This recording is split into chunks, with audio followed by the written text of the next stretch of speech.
एक भलं मोठं जंगल होतं. त्या जंगलात खूप सारे प्राणी राहत. त्या जंगलात चतुर कासव आणि घमंडी ससा राहत होता. तो सशाने ठरवले, आपण कासवाला भेटूया आणि त्याची खूप मज्जा करूया. त्याने कासवाला विचारले, तू माझ्यासोबत शर्यत लावशील का? मग कासव बोलला, हो, लावीन की.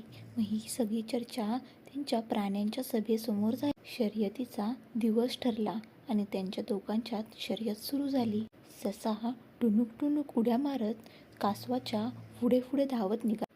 पण कासव हळूहळू हळूहळू चालत होते. ससा मात्र पुढे निघून जात होता. पण सशाने काय आपली गती सोडली नाही. तो हळूहळू हळूहळू त्याच्या गतीनं तो पुढे जात होता. कासवाने ठरवले, आपण हार मानायची नाही, आपण चालत राहायचं. ससा म्हणाला, हा कासव काय माझी बराबरी करू शकणार आहे? आपण थोडा वेळ बसूया. झाडाचे सफरचंद खूप गोड आहेत, ते आपण खाऊया. मग तो पुढे गेला. तिथे तिला दिसला भोपळा. त्याने तो भोपळा खाल्ला.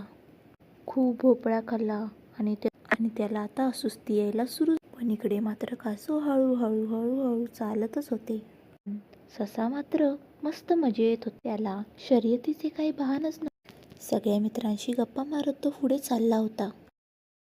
पण त्याला आता खूप सुस्ती आली होती आणि त्याला आता झोप येणार होती. तो झोपेच्या तयारीत लागला होता आणि जागा शोधत होता. मग एका झाडाच्या खाली तो झोपून गेला.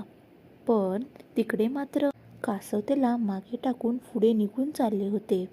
कासव हळूहळू डोंगरकडा चढत होते.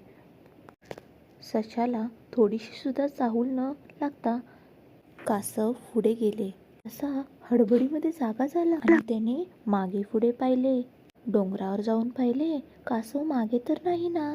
पण त्याला कासव काही दिसेना. मग ससा पळत सुटला.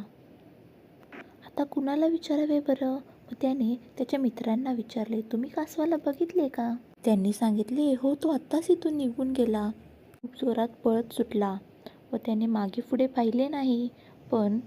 पण कासव विजयी झाला होता. त्याने विचारले, तू माझ्या आधी कसा पोहोचलास? तुने चिटिंग. कासवाने सांगितले, तू झोपला होतास आणि मी माझी गती सोडली नाही व मी माझ्या गतीने पुढे पुढे येत आलो, म्हणून मी विजयी झालो आणि तू हरलास. धैर्य आणि वारंवार प्रयत्न केल्याने यश नक्कीच भेटते. त्यामुळे प्रयत्न करणे सोडू नये आणि कुणालाही कमी समजू नये.